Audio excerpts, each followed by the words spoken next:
রাজধানীর খিলক্ষেতে ধর্ষণের শিকার হওয়া ৬ বছরের শিশুটির শরীরে ধর্ষণের আলামত পাওয়া গেছে বলে জানিয়েছেন চিকিৎসকরা। শিশুটি সুস্থ আছে বলেও জানা গেছে। এদিকে গণপিটুনির শিকার কিশোরের শারীরিক অবস্থাও স্থিতিশীল আছে, তবে তিনি শঙ্কামুক্ত নন। এই ঘটনায় খিলক্ষেত থানায় মামলা করেছে শিশুটির বাবা। বিস্তারিত জানাচ্ছেন সহকর্মী আরিফুল ইসলাম। মঙ্গলবার রাজধানীর খিলক্ষেতে ৫ বছরের একটি শিশুকে ধর্ষণের অভিযোগে থানা পুলিশের সামনেই গণপিটুনির শিকার হন রবিউল নামের এই কিশোর। পুলিশ হেফাজতে থাকা রবিউলকে মারধর করেই ক্ষান্ত হননি উৎসুক জনতা ও এলাকাবাসী। পুলিশের গাড়িতে আগুন ও ভাঙচুর করা হয়। এই ঈদে জামা জুতো অ্যাকসেসরিজের ডিসকাউন্ট।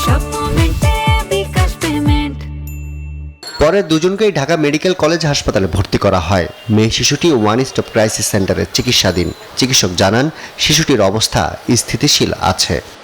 মেয়ে ভালো আছে, মেয়ের সমস্যা নেই। ছোট বাচ্চাটার ছেলেটা তো ছোট, বেশি বড় না, 15 বছর বয়স, পরীক্ষা চলতেছে। এদিকে গণপিটুনির শিকার কিশোর নিজেকে নির্দোষ দাবি করেন। কমলদা ঘুমাইছে, আমি বাইর করে দিছি। অনেক সন্দেহ কইরা ঈদ হলো রোজার আগের কথা, আজকে হয়েছে জানি বলে দুজন ঢেলে ঘুমাইছে। মেয়ের সন্দেহ করে আজকে আমার মা আসছে।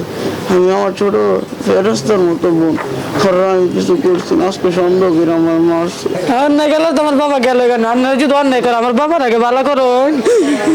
চিকিৎসক জানান ছেলেটির শারীরিক অবস্থা স্থিতিশীল থাকলেও শঙ্কামুক্ত নয়।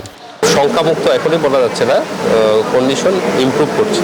ব্রেনে মারাত্মক ইনজুরি, যেটা রক্তক্ষরণের জনিত যে সমস্যা, সেটা নাই। এদিকে ধর্ষণের ঘটনায় খিলক্ষেত থানায় মামলা করেছে শিশুটির বাবা। থানার ওসি জানান মামলার আসামি রবিউলকে গ্রেফতার দেখানো হয়েছে। পুলিশের উপর হামলার ঘটনায় আরও একটি মামলায় দুজনকে গ্রেফতার কথা জানায় পুলিশ। আরিফুল ইসলাম, নিউজ 24, ঢাকা।